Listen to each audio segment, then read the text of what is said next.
नमस्कार दोस्तों, मैं अंकित मिश्रा आप सभी का स्वागत करता हूं मेरे YouTube चैनल पर। एक बार फिर से जुड़ने के लिए बहुत बहुत शुक्रिया। आज हमारे सामने प्रभु श्याम प्रभु जी बैठे हैं। श्याम प्रभु जी का परिचय आप सब जानते हैं। यहाँ इस्कॉन नोएडा के वाइस प्रेसिडेंट हैं और यूथ से कनेक्ट करते हैं और यूथ के मन में जो भी शंकाएँ हैं उनको दूर करने का प्रभु जी ने बीड़ा उठाया है। और काफ़ी हद तक ये इस्कॉन में या यहाँ के दिल्ली NCR वालों को दिमाग में जो भी कीड़ा आता है उसको मारने का काम करते हैं। तो मैं स्वागत करता हूं प्रभु जी का अपने चैनल पर। बहुत बहुत स्वागत प्रभु जी, और हमें समय देने के लिए बहुत बहुत धन्यवाद आपका। Thank you. प्रभु जी से आज हम कुछ सवाल पूछेंगे। जैसा कि हमारे यूथ में एक प्रचलन बन गया है महादेव का।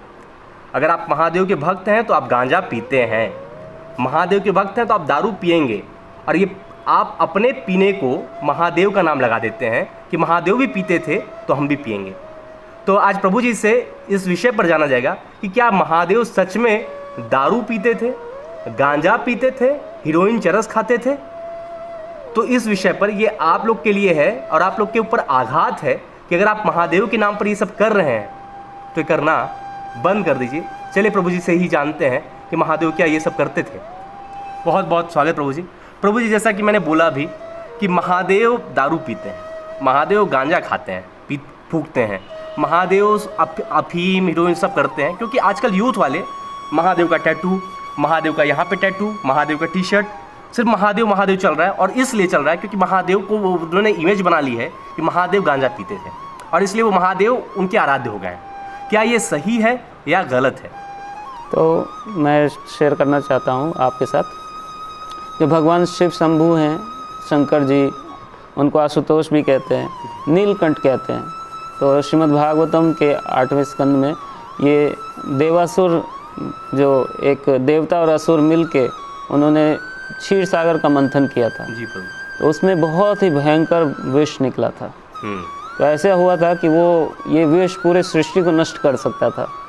तो उस समय कोई और आगे नहीं आया। उस समय हमारे प्रिय महादेव, इसीलिए उनको महादेव कहते हैं, क्योंकि उन्होंने आगे आके सभी जितने भी सृष्टि में जीवात्माएं हैं उनकी रक्षा के लिए उन्होंने वो जो विष है उसको पी लिया।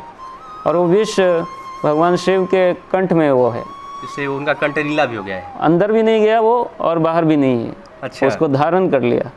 तो शिव जी इस प्रकार से बहुत प्रचंड शक्तिशाली हैं। ये भयावह विष को उन्होंने धारण कर रखा है। तो इसलिए कितने बार, और वो बहुत ही कृपालु भी हैं। उनका एक नाम है आशुतोष। अच्छा। बड़े जल्दी प्रसन्न हो जाते हैं ना। थोड़ा सा आप पानी चढ़ा दीजिए, प्रसन्न हो जाएंगे। थोड़ा सा आप बेलपत्र दे दीजिए, प्रसन्न हो जाएंगे। गलती से एक शिकारी ने रात भर बेलपत्र गिराया और प्रकट हो गए। तो शिव जी के इस तरह से प्रसन्न हो जाते हैं बहुत जल्दी और बहुत ही दयालु हैं। तो इसलिए जो सबसे इस तरह के लोग हैं, जैसे उनके आप गणों में देखेंगे तो उनके गणों में प्रेत, भूत, इस तरह के गण उनके बारात में जाते हैं। ये सब बाकी लोग घबरा जाते हैं ऑफ कोर्स, लेकिन वो उन पे कृपा करने के लिए इस तरह का वेशभूषा भी रखते हैं और उनको साथ लेके चलते हैं। तो कितने बार लोगों को इस तरह से मिसकंसेप्शन हो जाता है कि शिव जी भी लगता है जो उसके प्रेत गण ये सब करते हैं वो भी करते हैं। नहीं, शिव जी वो नहीं करते। शिव जी हमेशा भगवान का ध्यान करते हैं और उसके लिए चरस गांजे की आवश्यकता नहीं पड़ती है। उसके लिए ध्यान करते हो, भगवान का नाम लेते हैं। तो शिव जी की ये सब आदतें नहीं है। अवश्य ही शिव जी उनको शरण देते हैं। जो ये तामसिक प्रवृत्तियां हैं उन लोगों को शरण देते। तो उनके नाम पे कोई ऐसा करता है और कहे शिव जी भी ऐसा करते, नहीं, शिव जी नहीं करते। शिव जी आपको शरण इसलिए देते हैं क्योंकि अभी प्रभु जी ने बताया कि उनका नाम आशुतोष है और वो बहुत जल्दी प्रसन्न हो जाते हैं। जैसे अभी शिकारी ने रात भर बेलपत्र चढ़ाया और प्रसन्न हो गए, तो उसी तरह से आप उनकी भक्ति करते हैं तो आपके ऊपर प्रसन्न अवश्य होते हैं। लेकिन आप ये कहिए कि वो गांजा पीते हैं, दारू पीते हैं, चिलम फूकते हैं, तो ये गलत है। तो आईना से भगवान के नाम पे कभी भी ये सब मत कीजिए और ये सब प्लीज़ प्रमोट भी मत कीजिए। हमारे महादेव बहुत ऊपर हैं इन सब चीज़ों से।